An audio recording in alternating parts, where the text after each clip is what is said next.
আবাদে এগিয়ে উত্তরের ৩ জেলা পঞ্চগড়, ঠাকুরগাঁও ও দিনাজপুর। ফলন ভালো হলেও চাষিরা পাচ্ছেন না ন্যায্য মূল্য। এতে গমের আবাদ থেকে মুখ ফিরিয়ে নিতে শুরু করেছেন তারা। ঝুঁকছেন ভুট্টা আবাদে, মিলছে ভালো দামও।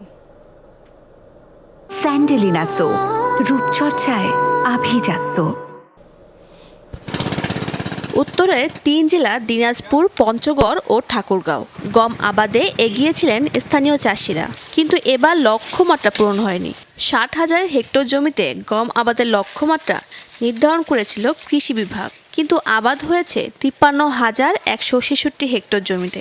মুখ ফিরিয়ে নেবার কারণ হিসেবে চাষিরা বলছেন, ন্যায্য মূল্য মিলছে না, উৎপাদন খরচ তোলায় দায় হয়ে পড়েছে। গমের তুলনাতে এই ভুট্টা করে কিন্তু বেশি ফলন পাওয়া যাচ্ছিল এবং লাভ হচ্ছে ভুট্টায়।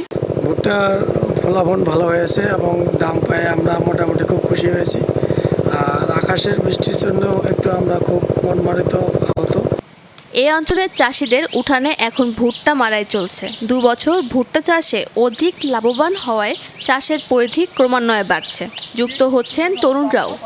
ধানের থেকে ভুট্টার লাভ বেশি, কিন্তু এখন ভুট্টার দামটা কখনো বাড়তেছে, কখনো ফের কমতেছে। আমরা প্রতিবারে ভুট্টা গাড়ি, এবারকার দাম ভালো, ১৮০০ টাকা বস্তা, ৯০০ টাকা মন। সারাদিন ভুট্টা শুকাই,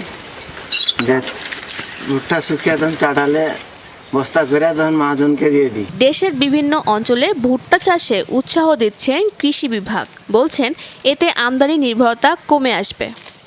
ভুট্টার ফলন খুব ভালো হয়েছে। এখন পর্যন্ত প্রায় আমাদের 35% মতো ভুট্টা ফলন হয়ে আসছে। তবে এখন পর্যন্ত যা ফলন হচ্ছে কৃষকরা খুব খুশি এবং বাজার দর খুব ভালো হয়, কৃষকরা ভালো লাভবান হচ্ছেন। উত্তরের এই ৩ জেলায় ভুট্টা আবাদের লক্ষ্যমাত্রা নির্ধারণ করা হয়েছিল ১,৪০,৩৫০ হেক্টর জমিতে। আবাদ হয়েছে ১,৪৫,১১২ হেক্টরে। শাজদিন অন্তরা, যমুনা নিউজ।